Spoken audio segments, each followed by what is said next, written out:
Welcome to this presentation on how a culture of teamwork creates engagement, happiness, and high performance. I'm Barry Moline, and I'm a longtime CEO, and I've struggled with creating great teams and a great culture at work that leads to high performance. I've studied what works, and I want to share those secrets with you. Warren Buffett is one of the richest people in the world, and he's worth close to $100 billion.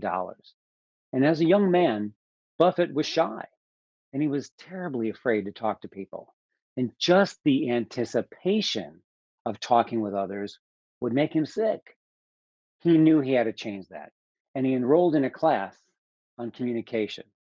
Now, obviously, Buffett got over it and he became a strong communicator. And he said, if you're a salesperson, you want people to follow your advice. And if you're a management leader, you want them to follow you in business. He also said, a modest improvement can make a major difference in your future earning power. Buffett considers that $100 class one of the best investments he ever made. And on his office wall, he doesn't have his college diplomas. He has that certificate that he earned for completing the class in communication. Today, we're going to talk about that number one ingredient for success: communicating with and getting along with others. Developing relationships and communications are the number one reasons why businesses and organizations are successful at building great teams. It's the number one reason why people advance in their careers, and it is a significant key to happiness. I can't guarantee that you'll make $100 billion in your career or even a billion, but I will guarantee you this. By the end of our time together today, you will be a better communicator. You'll be better at bringing people together. You'll be better at creating great teams, and you'll be on track to create a high performing organization. I guarantee it. Let's get going.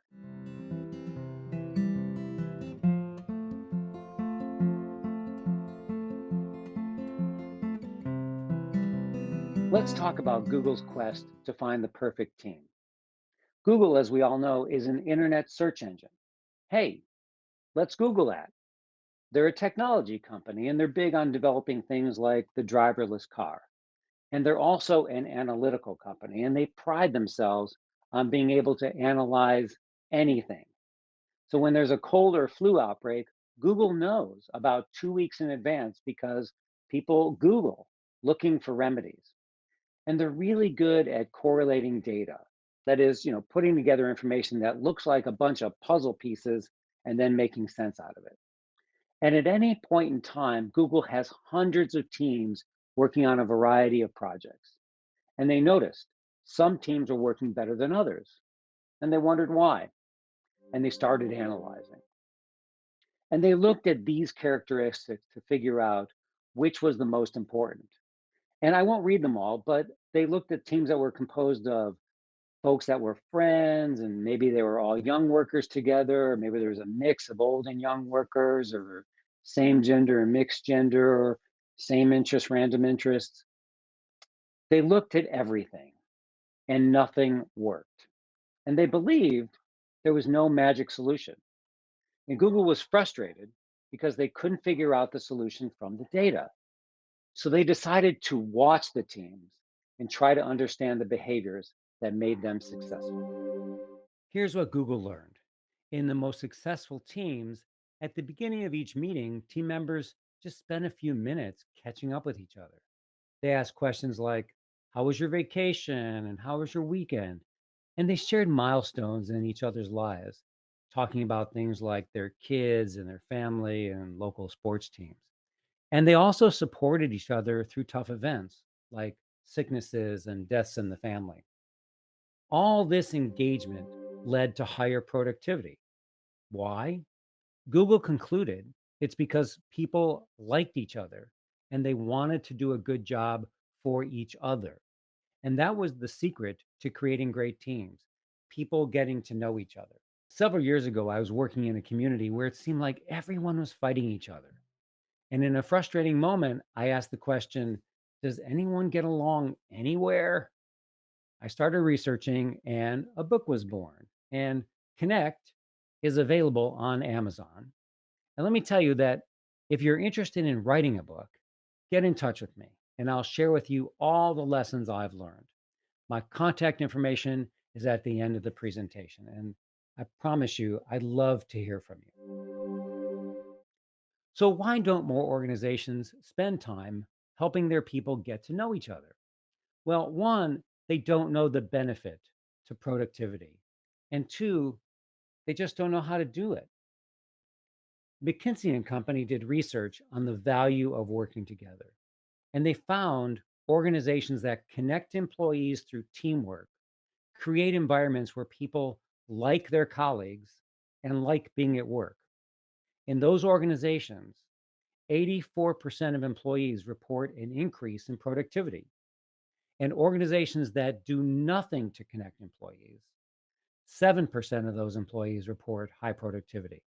That difference between 12 and 84% is a 12x difference in productivity.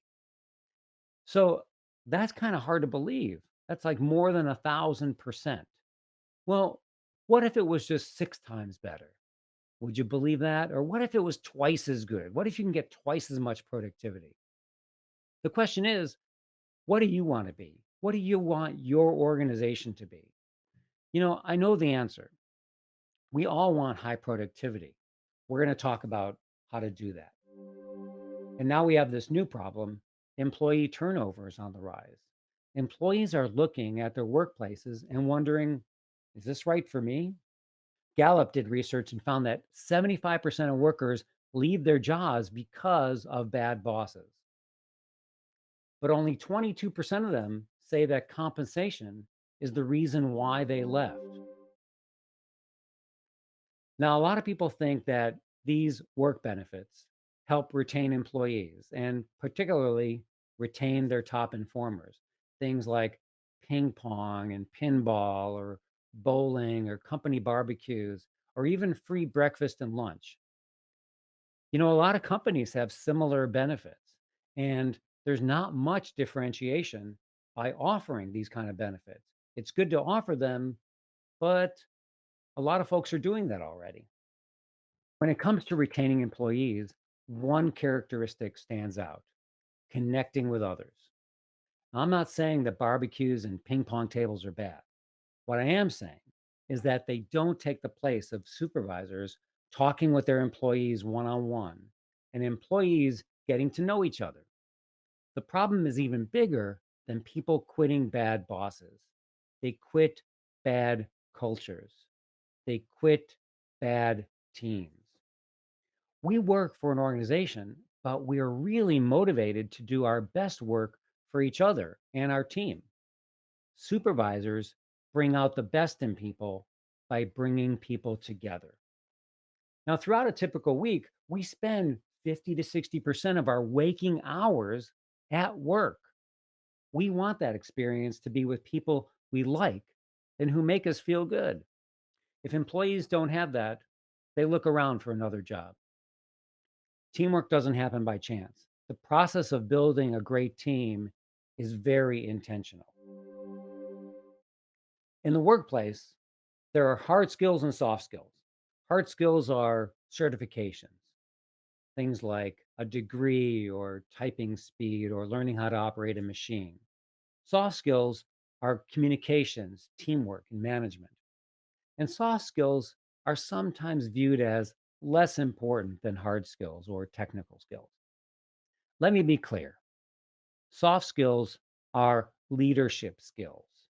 And if you want to lead in the organization, these are the skills you must master. I've been a CEO for 26 years. I don't do much hard skill stuff anymore. My focus is almost entirely on leadership skills, bringing people together. We need to focus on those leadership skills. Now, in my research, I found 4 elements to describe the problem to the solution and show how best to collaborate. First, we have the barriers. I found that there's a lot of barriers to communication in society today, and we're not always civil to each other. Second, I found some great solutions, which we'll talk about. Third, I found a lot of success stories so you can see what actual organizations and individuals have done. And finally, I found the techniques that you can immediately use to quickly collaborate. Now, this is not the end of the presentation, but I want you to know where we're going. This is how you create a great culture. One is promote your purpose. It connects people to your mission. Supervisors need to tell people how their work makes the world a better place. Second is check in regularly. Supervisors need to connect directly with the individuals on their staff. When you ask your people how they're doing, it lets them know you care. And third, encourage staff to get to know each other. Connecting them to each other strengthens the team. We'll talk about all these techniques as we move along. Now, I have good news. As we move through this presentation today, recognize that you're probably taking some of these actions already. I want you to think about what you're doing now and what you're not doing, and identify some new actions you can begin to take that will improve the way you interact with others. The question is, what can you add so you can become more successful? Before we exercise, we need to do some warm ups. Warming up gets our muscles loose and prepares us for the game, whatever we're about to do. And that's a picture of me warming up in my hockey gear. I'm a hockey player, been a hockey player for a long time. There's another name for warm ups: icebreakers. Whatever you call them, these are activities that put us in a position to engage with other people in a positive way. And the goal of icebreakers is to build relationships that lead to effective teams. There are several reasons why we do these warm ups or icebreakers. One is that they're simple and quick. Two, they help colleagues quickly get to know each other. And three, they inspire people to have conversations later. Now, I have to admit, it's taken me quite a while to get comfortable with icebreakers. I'm busy, I got emails to check, reports to write, people to talk to, real work to do. And in the past, I'd say, I don't need this lunacy. But icebreakers make some people uncomfortable. And as a result, a lot of people shy away from them. They don't do them because it puts them out of their comfort zone. However, they always work. They help people learn a little bit about each other so they can talk later. And when you do an icebreaker, you don't want to have a lengthy conversation. The goal, as I said, is to spark conversation later, at a break, in the hallway, maybe a day later. That leads to more conversation and eventually better relationships. Here's an example of an icebreaker. What was your most unusual job? People have to think in their life, now, what did I do that was kind of weird? Everybody's done something that's a little unusual. You go around the room, everyone has about 10 to 15 seconds, and they share, and we all learn a little bit about each other.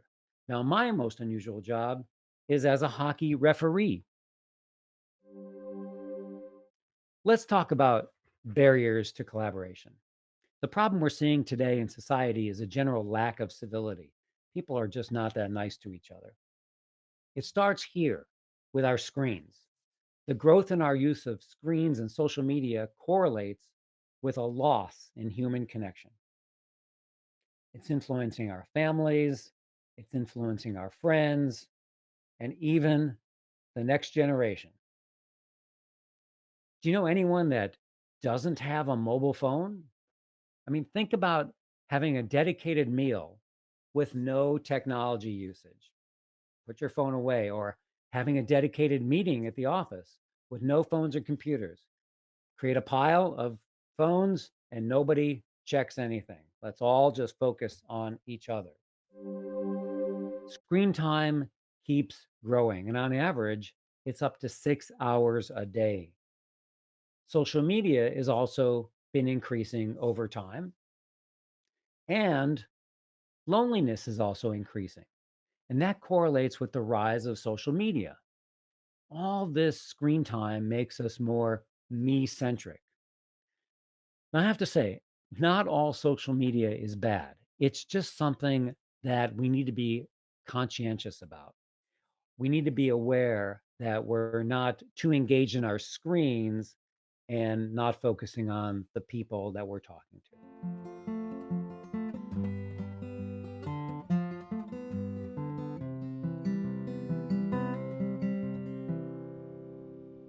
We've also seen a decline in civility over the last decade.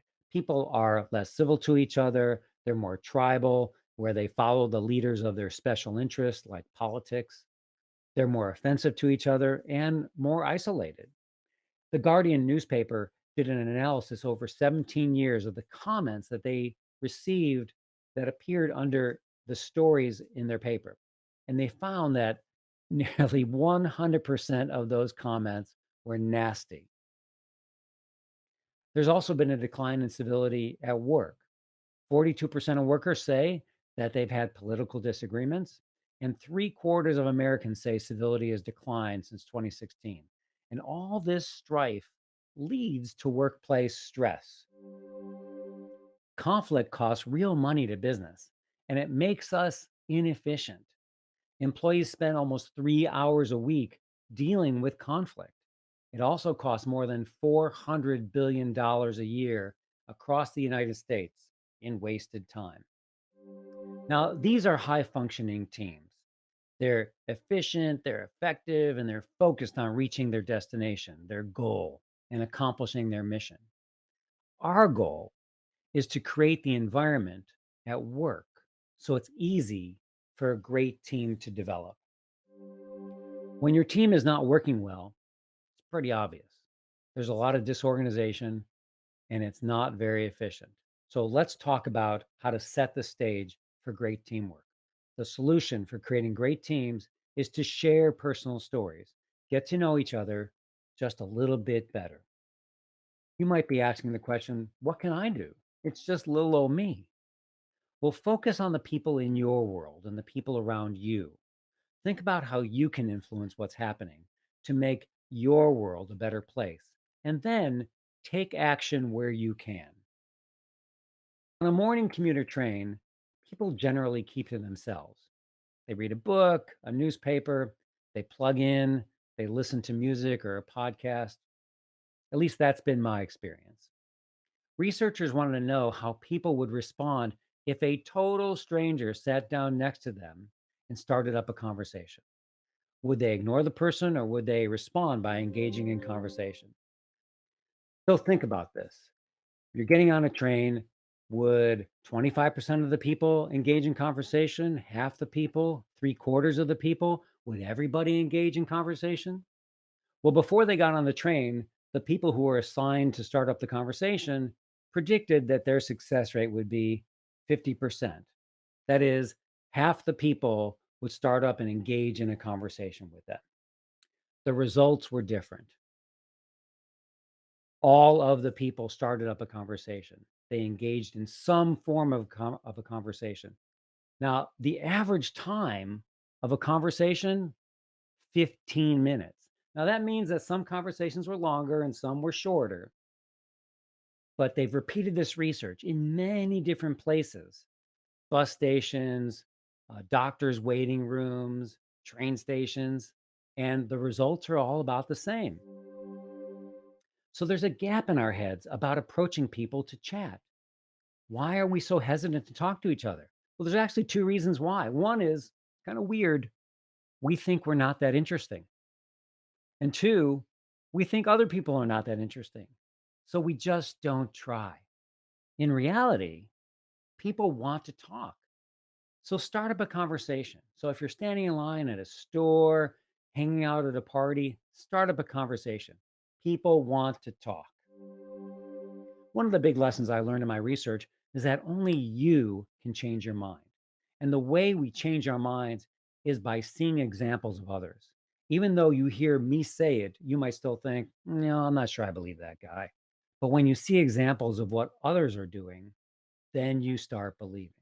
I'm going to share with you a few success stories of people and organizations that were in tough situations and they turned them around by improving collaboration.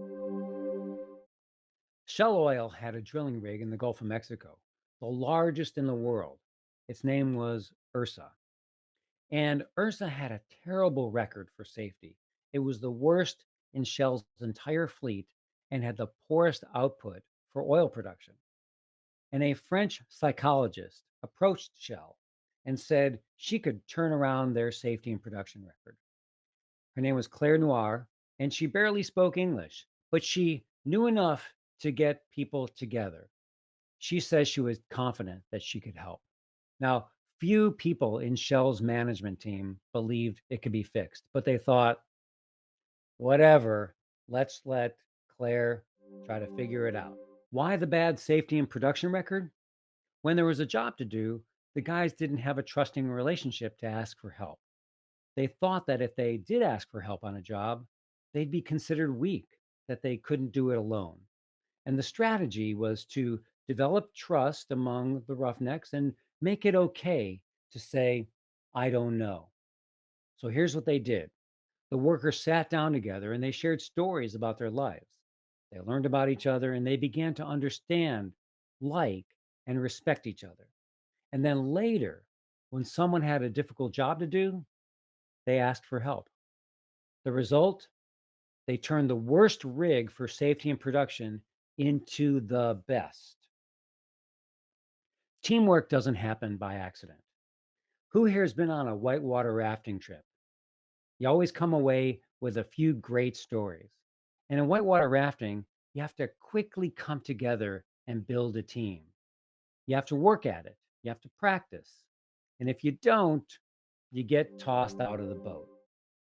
This is the kind of excitement we like to have. Sometimes things don't go so well. The reason could be not working together. It could also be just bad luck. But generally, working together, you have a much better chance of successfully getting down the river without getting thrown out of the boat. You want to be prepared for situations like this, particularly when you're going down a waterfall. Well, let me tell you a story that ends something like this.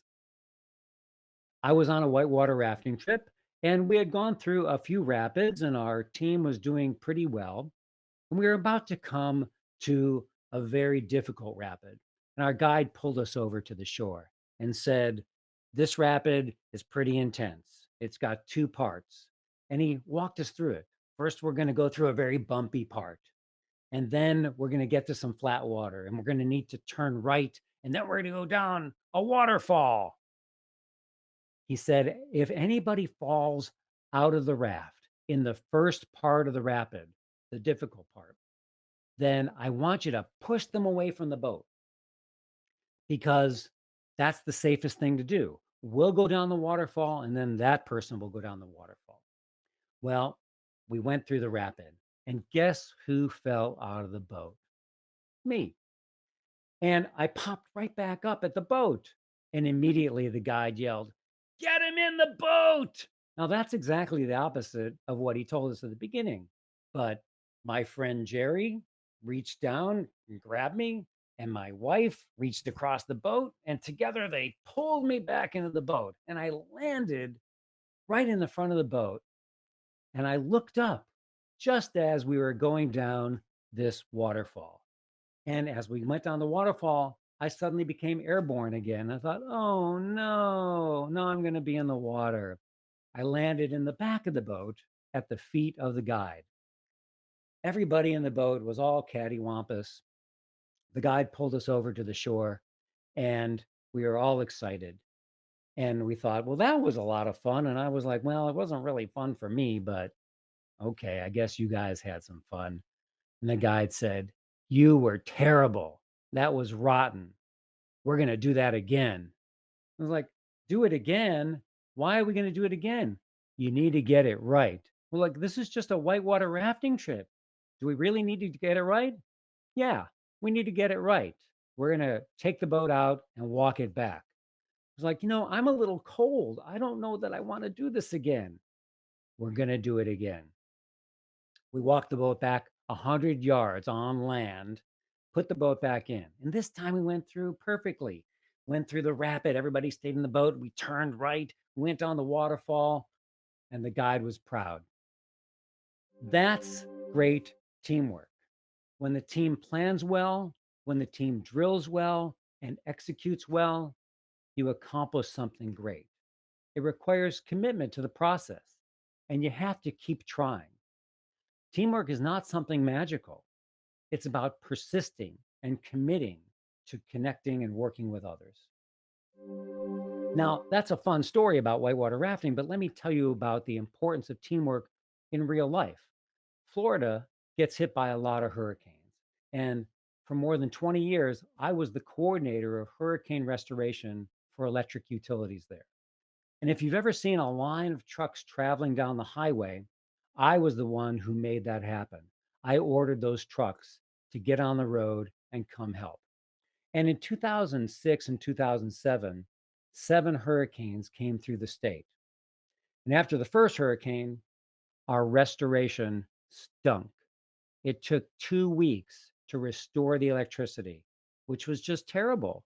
And it wasn't just terrible for us, the utility workers, it was bad for society.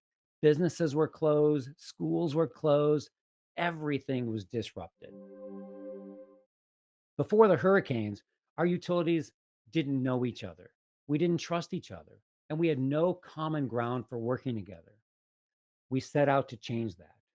We started an effort for dozens of utilities and their people to get to know each other. It didn't happen overnight, but today it's a well oiled machine with a lot of great preparation and rapid response when there's a hurricane. We talk, we drill, and we problem solve regularly. So today, when a hurricane hits and the power goes off, it's just for a few days rather than just, 2 weeks. That's a huge benefit to society. And that's the impact of building a great team.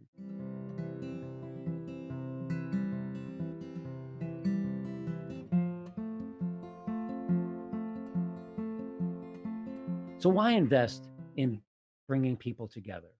Well, it's free. Sharing stories and working together is free. Yeah, you can hold barbecues and special events, and that's okay. That's intentional. But you need to do this at the beginning of a staff meeting. It's free, it still works. You can do this at the beginning of your one on one meeting, supervisor and employee. It's free and it works. Yes, I know time is money. And when you take 5 to 10 minutes to do an icebreaker at the beginning of a meeting, just learning about folks, yes, it does eat into work time. But that's also what makes work fun and meaningful. It also breaks down silos and cliques. And these happen naturally in organizations. We want people to reach across their departments to develop relationships to solve problems. Now, we said earlier that people don't leave bad jobs, they leave bad bosses. Well, if that's true, then the corollary has to be true that people stay at jobs when they have good bosses and where they have good connections to their colleagues. Retaining employees is not about paying people more money. People want to be paid fairly, no question about that. But that's not what drives us. Employers think it's the number one reason why employees leave companies, but that's not true. So, this is based on research that's been done over many years, what managers say employees want. And this is a list. They want top five: good wages, job security, growth opportunities, good working conditions, interesting work. Well, here's what employees say: they want to be appreciated. They want to feel in on what's going on in the organization. They want empathy for their personal issues. They want job security and they want good wages. Where's good wages? It's number one for what managers say, but it's number five for what employees say. And then look at this group of concerns. Managers think that appreciation and empathy and feeling in is the lowest level of interest for employees, and employees want that the most. We want to be part of the organization. We want to feel like we're having an impact. And all that stuff, it's free. It's free. The appreciation, the feeling in, the empathy, it's free. Let's talk about some specific actions that you can take to improve your relationships, all with the goal to maximize your bottom line effectiveness and seek those accomplishments. Now, heads up, This is golden information. Don't wait to improve this next week. Don't wait to implement this until tomorrow. You can do it right now. Here we go. Now, this is a fun icebreaker that you can do when you have a group of people of different ages. And it also helps you quickly learn people's journey in life, which leads to learning about what makes them tick and what motivates them. What were you doing 10 years ago, 20 years ago, and 30 years ago? I've done this where some people were in the same job for 30 years and others weren't even born 30 years ago. Remember, the goal is to get the conversation started later where people say, "Hey, I want to hear more about what you were doing 20 years ago or 30 years ago. That sounds like an interesting job." You can get a great list of workplace icebreakers at my website, barrymoline.com/resources. I wrote Connect, the book, in part because of this guy, Thomas B. Tart. And Tommy is an old friend, and here he is dressed as Abraham Lincoln because he's a big history buff and he goes around to schools and gives presentations and reenactments as the historical characters themselves. And Tommy is one of those people who walks into a room and everyone is his friend. He's not trying to gain any advantage, he just loves people and he has the ability to get to know them quickly everywhere he goes. Hopefully, you know somebody like this. It's kind of amazing to watch them work. I asked Tommy once how he does it. How does he get to know people so fast? And his answer baffled me. He said, "What are you talking about?" I said, "Tommy, you walk into a room and immediately you're friendly with everyone." He still had no idea. So I said, "I'm just going to have to watch you." And I did. And here's what I found. Tommy asks these kinds of questions: "Where are you from? What's it like? Tell me about it." People love talking about where they're from and where they grew up. "Why'd you move here? When did you move here? Where'd you go to school? What activities do you like? Do you have any hobbies?" Now, not long ago, I tried Tommy's method when I was working with a new colleague. He was kind of a buttoned up lawyer and he was difficult to get to know. And when we had a break in a meeting, I asked him if he had any hobbies. And his answer was fire dancer. Now, as you know, one of my hobbies is playing hockey. And my skill level used to be up here, and now it's like way down here. And I play in something called a beer league where we play a little hockey and then drink some beer. But fire dancer, well, that beat me by a mile. So I asked Matt, the lawyer, to tell me more about his hobby, which he excitedly did. And this isn't a photo of him, but this is what he does. And now, when we get together and we talk on the phone, we first catch up on hockey and fire dancing, and it's a great connections that we have together. And it's led us to learning many things about each other and liking each other. And it's substantially helped our working relationship. Now, here's some other successful techniques you can use. If you're at work, you can ask, "What are you working on now?" Or "What challenges are you facing?" It's good to be specific. Ask, "What challenges are you facing on this project?" instead of "How are you doing?" When someone's retired, it's sometimes difficult to start up a conversation. And a fun way to get them engaged is to ask, "What's got your attention these days?" That's a great question to ask anyone. You can ask that question of a child, somebody in school, and you're not sure, like, how do I start a conversation with a kid?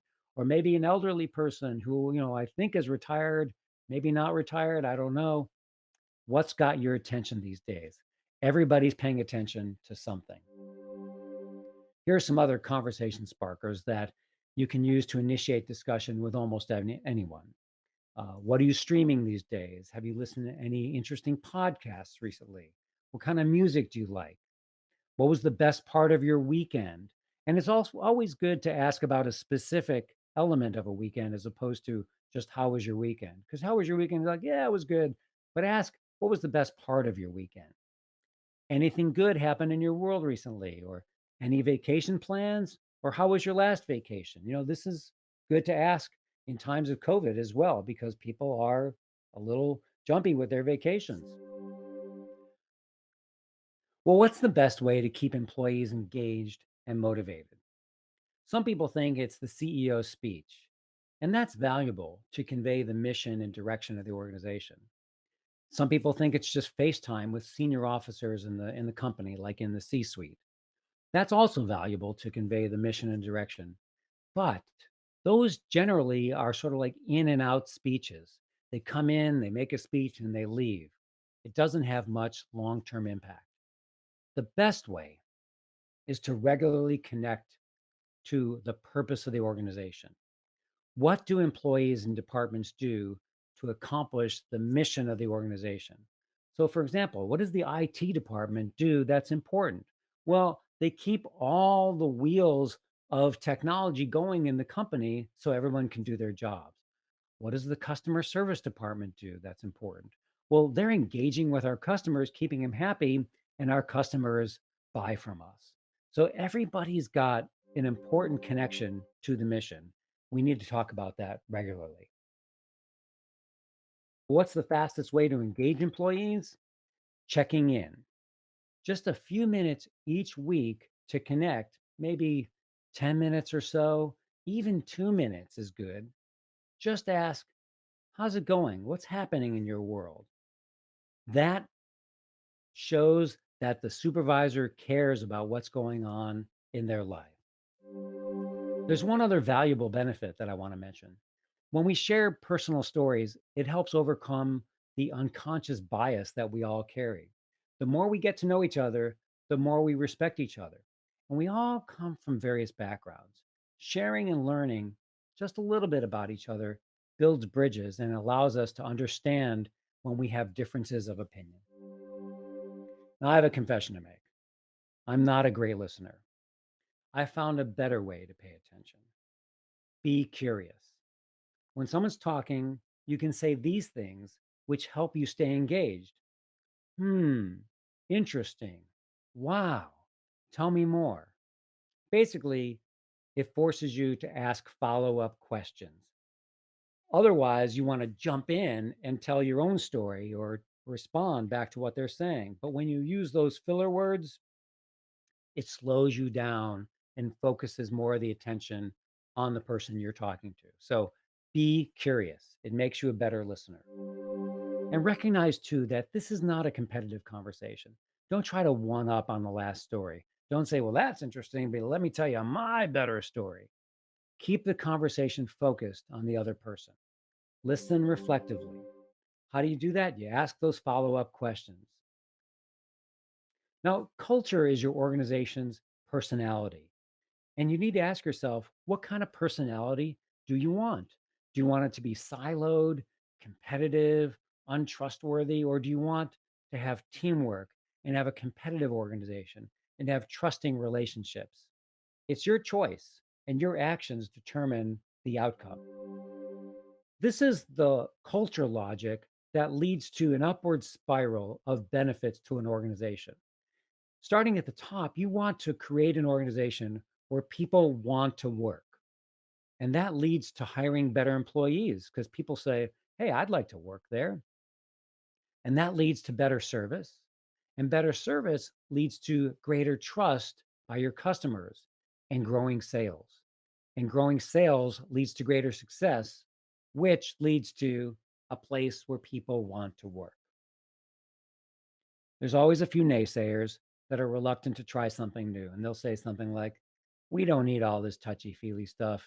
I know my colleagues well enough already. But the big question is, do you want to be an organization with high productivity or low productivity? And I know the answer is high productivity. So let's talk about attitude.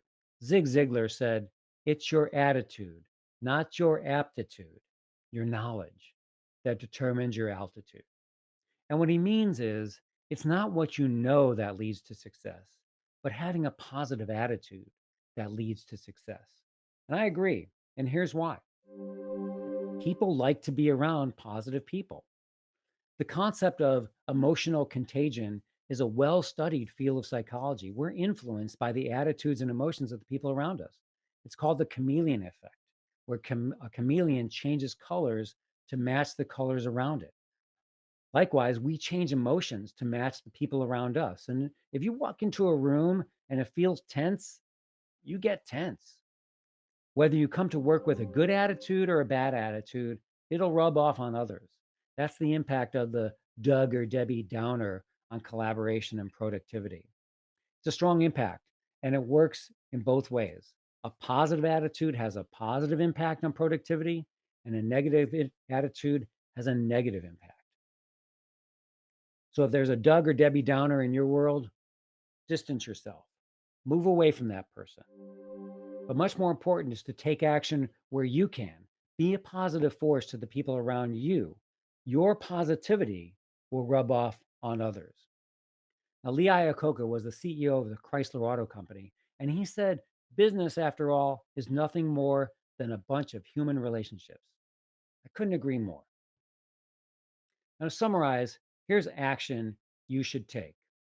One is share personal stories. I'm going to tell you a little bit about me, and I want to hear stories about you. Try to talk about the same amount of time. Listen and be curious. And third, assume positive intent.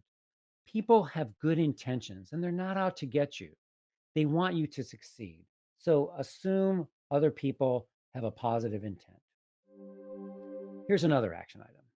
You can't force people to be team players, but you can create the environment where people share what's going on in their world and begin to build trust with each other. You can set the stage. If you're leading or managing a team, just try it. If you're a member of a team, suggest it to your manager. Try an icebreaker. I promise you'll be happy with the results. Give it a shot. It'll work. And here's what you need to do to have a great culture. It's what we talked about at the beginning. Promote your purpose. Connect the people to your mission. Remind them regularly how their work makes the world a better place. Second, check in regularly. Connect the people to you. Find out how your people are doing. It lets them know that you care. And third, encourage staff to get to know each other. Connect them to each other and strengthen the team. Those are the ingredients for a great culture. And remember, the benefits are huge. You get employee retention, you get high productivity, a fantastic company culture, and you become an employer of choice. Well, what's that connection to happiness? Happiness is achieved through relationships. And at the end of their lives, no one wishes they spent more time at work. The Harvard study of adult development is the longest study of human psychology in the world. And they followed people over 80 years from the time they were teenagers until they were in their 80s. And it started with the class of 1939 to 1942, which included John F. Kennedy, the president. Now, in the study, they compared the privileged Harvard students with poor, troubled families in the Boston area. And they asked this one question: if you had a problem, do you have someone you can call in the middle of the night? And it turned out that this question was the measure of having a personal relationship. And regardless of income, once basic financial needs are met, shelter, food, all your bills paid, good relationships correlate strongly with happiness. Now, in the study, relationships were the best predictors of happiness. Smart people are not happier, rich people are not happier, famous people are not happier. And the project's leader from Harvard, his name is George Valent, and he said the key to healthy aging is relationships, relationships, relationships. The bottom line is connecting with others leads to happiness. It doesn't matter who with: family, friends, colleagues, people in the community, even strangers. Just keep connecting. Now, I have one more important message to share with you, but I want to first say that I'm glad we spent this time together talking about teamwork and collaboration. Taking the time to connect with others is an investment that will pay off over time. And I salute you for helping to make our world and your world a better place by connecting with people. And I'd love to collaborate with you. Now, here's my contact information. And if you want to build great teams in your organization, I'd be happy to work with you to help make that happen. And if you're interested in writing a book, contact me and I'll share all those lessons I've learned. And I've helped a bunch of people do that. And I'd love to help you. No strings attached. I look forward to staying in touch. and hearing what's going on in your world. So, one last story. Years ago, my daughter was a young teenager, and we went to the supermarket to shop. And as we went through the checkout line, the cashier asked me, "Did you find everything okay?" And I said, "Yep." And she said, "Sure is nice weather we're having." And I said, "Yep."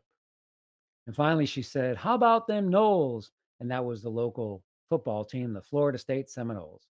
And I said, "They're doing good." And we got about 3 feet past the counter. And my daughter turned to me and said, "You know, Dad, you weren't very nice to that lady." And I thought for a second and I said, I wasn't not nice. I was I was neutral. I wasn't positive or negative." And she said, "Well, I don't know what it seemed to you, but to me, it sure seemed like you weren't very nice." We walked in silence to the car, and I'm thinking to myself, I don't need more people in my life. I don't have to be friendly with everyone. I put the groceries in the back of the car and I got in the driver's side seat and I turned to Emily and I said, "You know, you're right. I can see how my interaction could be seen as negative. I'll try to be better." And ever since that day, I've gone out of my way to try to be nice to store clerks and, well, to everyone. It changed my entire life's perspective. And I think about it as giving people a gift of kindness and positive interaction. And you can do something similar. Give the gift of a pleasant conversation and then listen to them.